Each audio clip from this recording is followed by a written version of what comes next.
ከኢትዮጵያ ወንጌል አማኞች አብያተ ክርስቲያናት ካውንስል የተላለፈ መልእክት። በአገር ውስጥና በመላው ዓለም ለምትገኙ የኢትዮጵያ ወንጌል አማኞች አብያተ ክርስቲያናት ካውንስል ቅርንጫፍ ጽሕፈት ቤቶች በሙሉ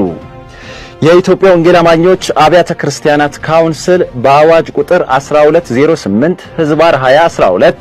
በኢፌዴሪ ሕዝብ ተወካዮች ምክር ቤት ከተቋቋመበት ቀን ጀምሮ በመተዳደሪያ ደንብ 9 መሰረት የአባላቱን ሕልውናና መብት በማስጠበቅ ረገድ ይሰራል ብሎ ይናገራል። በዚሁ መሰረት በዚህ ወቅት በታችኛው የመንግስት መዋቅር ስልጣን ላይ የተቀመጡትና ለወንጌል አማኞች ድፍን ጥላቻ ባላቸው አንዳንድ ግለሰቦች አማካኝነት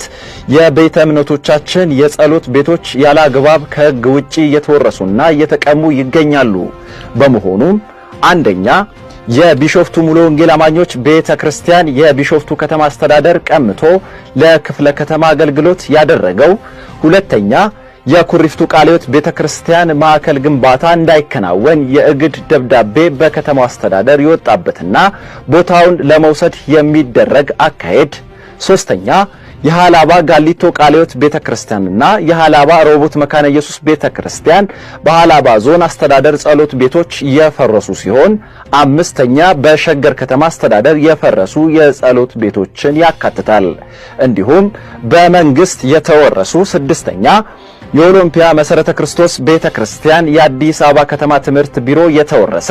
ሰባተኛ የአዲስ ከተማ ገነት ቤተክርስቲያን የፌዴራል ቤቶች ኤጀንሲ የተቀማ፣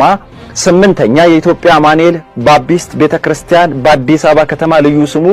4 ኪሎ ብርሃንና ሰላም ማተሚያ ቤት ፊት ለፊት ከሕግ ውጪ በመንግስት የተወረሰ፣ ዘጠነኛ የፌዝ ባይብል ኢንተርናሽናል ቸርች በፌዴራል ቤቶች ኤጀንሲ የተወረሰ፣ አስረኛ የቄራ ብርሃነ ክርስቶስ ቤተክርስቲያን በፌዴራል ቤቶች ኤጀንሲ የተወረሰ ሲሆን ይህንኑ ሐሳብ ለሚመለከታቸው የመንግስት አካላት አስቸኳይ ምላሽ እንዲሰጡም የወንጌል አማኙ ሕጋዊ መብቱ እንዲከበር መግለጫዎችን በያላችሁበት በጽሑፍ እንድትሰጡ እናሳስባለን። የኢትዮጵያ ወንጌል አማኞች አብያተ ክርስቲያናት ካውንስል ጽሕፈት ቤት።